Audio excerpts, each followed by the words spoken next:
54, and today we're going to present our project of the stem morphology. I'm Ky'Shun. I'm Sophie. I'm Preston Wise. And later on in the video, you will see Gabi. So I'll be explaining the bud and the terminal bud. So the bud is an underdeveloped and unelongated stem composed of short axis with compressed internodes, a meristematic apex, and a primordial leaves and or flowers. So this is the bud. Next for the terminal bud. So the terminal bud is a bud at the tip of a stem responsible for terminal growth. So inside of the terminal bud is the apical meristem, which houses the cells necessary for growth. And this is connected to apical dominance. So whenever you cut off the terminal bud, it will allow the other buds to flourish. Next is the lateral bud or the auxiliary bud. You can see here. Buds alongside of the axis of a stem, they were produced by the terminal bud shown here during the growth.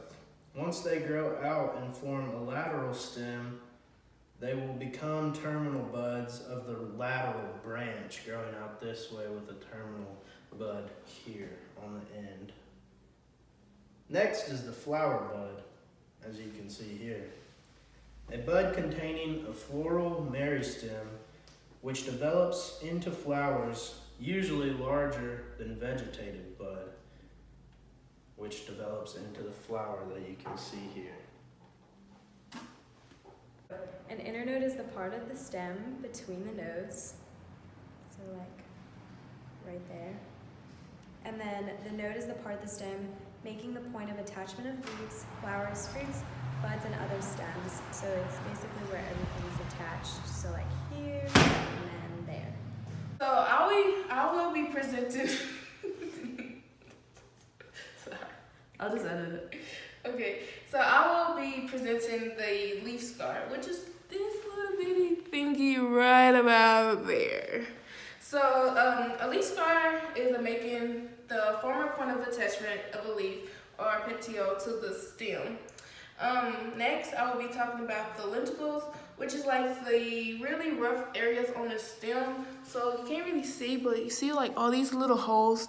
They're like the rough parts of the stem, and they're like all over the little diagram or the plant. They are composed of loosely packed cells extending from the cortex to the ruptured epidermis, serve as breathing pores for gas exchange.